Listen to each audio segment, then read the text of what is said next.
ಗಂಡು ಮಕ್ಕಳು ಈ ರೀತಿ ಸೊಂಟಕ್ಕೆ ದಾರ ಯಾಕೆ ಕಟ್ಕೋಬೇಕು? ಆ ದಾರ ಕಟ್ಕೊಂಡ್ ಇಲ್ಲ ಅಂದ್ರೆ ಏನಾಗುತ್ತೆ? ಅಂಡ್ ನಮ್ಮ ಕರ್ನಾಟಕದಲ್ಲಿ ಈ GST ಟ್ಯಾಕ್ಸ್ ತೆರಿಗೆಯ ಗೊಂದಲ ನಡೀತಿದ್ರೆ ಈ ದುಬೈ ದೇಶ ಮಾತ್ರ ನಮ್ಮ ಕರ್ನಾಟಕನೇ ಅಲ್ಲ, ನಮ್ಮ ದೇಶದ ಸ್ಥಿತಿಯನ್ನ ನೋಡಿ ನಗ್ತಿದೆ. ಯಾಕಂತ ಹೇಳ್ತೀನಿ. So hi hello welcome to MM facts. ಪ್ರಪಂಚದಲ್ಲೇ ಅತಿ ದೊಡ್ಡ ರಿಚ್ ಕಂಟ್ರಿ ಅಂದ್ರೆ ಈ ದುಬೈ ಕೂಡ ಒಂದು. ಈ ದುಬೈ ತುಂಬಾ ವೇಗವಾಗಿ ಅಭಿವೃದ್ಧಿಯನ್ನ ಹೊಂದಿದೆ. 1960ರವರೆಗೂ ಈ ದುಬೈನಲ್ಲಿ ಏನೂ ಇಲ್ಲ, ಎಲ್ಲವೂ ಸಹ ಖಾಲಿ.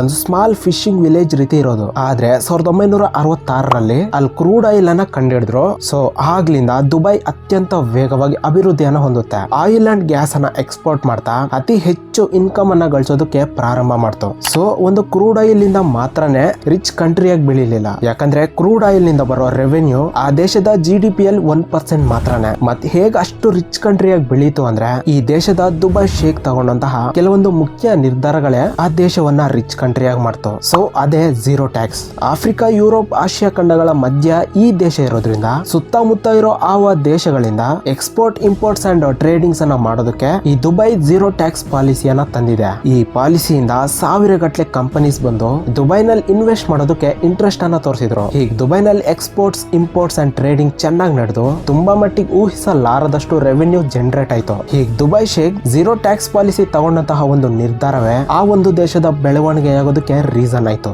ಬಟ್ ನಮ್ಮ ಇಂಡಿಯಾದಲ್ಲಿ ಹಾಗಲ್ಲ. ನಾವು ಕಟ್ಟೋ ತೆರಿಗೆಯಿಂದಾನೆ ನಮ್ಮ ದೇಶದ ಅಭಿವೃದ್ಧಿಯನ್ನ ಒಂದು ಲೆವೆಲ್ ತರಬಹುದಾಗಿತ್ತು. ಬಟ್ ಆ ಹಣವನ್ನು ಏನ್ ಮಾಡ್ತಿದಾರೋ ಈಗಲೂ ತಿಳಿಯಲಿಲ್ಲ. ಅಂಡ್ ಇದ್ರ ಬಗ್ಗೆ ನಿಮ್ ಒಪಿನಿಯನ್ ಏನು ಅಂತ ತಪ್ಪದೆ ಒಂದು ಕಮೆಂಟ್ ಮೂಲಕ ತಿಳಿಸಿ. ಪುರುಷರು, ಮುಖ್ಯವಾಗಿ ಹಿಂದೂ ಧರ್ಮವನ್ನ ಪಾಲಿಸುವಂತಹ ಗಂಡು ಮಕ್ಕಳು ಸೊಂಟಕ್ಕೆ ದಾರವನ್ನ ಕಟ್ಕೋತಾರೆ. ಆಕ್ಚುಲಿ ಈಗ ಸೊಂಟದ ದಾರವನ್ನ ಯಾಕೆ ಕಟ್ಕೋತಾರಂದ್ರೆ ಸಾಧಾರಣವಾಗಿ ಕೆಟ್ಟ ದೃಷ್ಟಿ ಬೀಳದೆ ದುಷ್ಟಶಕ್ತಿಗಳಿಂದ ರಕ್ಷಣೆಯಾಗಿ ಆ ದಾರ ಇರುತ್ತಂತ ನಂಬ್ತಿದಾರೆ. ಅಂಡ್ ವೇದಗಳ ಪ್ರಕಾರ ನೋಡಿದ್ರೆ ಸ್ನಾನವನ್ನ ಮಾಡ್ತಿರೋಂತ ಸಮಯದಲ್ಲಿ ಪೂರ್ತಿ ನಗ್ನವಾಗಿ ಇರಬಾರ್ದಂತೆ, ಅಟ್ಲೀಸ್ಟ್ ಶಾರ್ಟ್ಸ್ ಆದ್ರೂ ಧರಿಸ್ಬೇಕು. ಹಾಗೆ ಆ ವಸ್ತ್ರವನ್ನ ಮುಡಿ ಹಾಕೋದಕ್ಕೆ ರಕ್ಷಣೆಯಾಗಿನೂ ಕೂಡ ಆ ದಾರ ಇರೋದು. ಅಂದ್ರೆ ಪಂಚಕ್ ಬೆಲ್ಟ್ ರೀತಿನೂ ಕೂಡ ಇದು ಕೆಲಸ ಮಾಡುತ್ತೆ.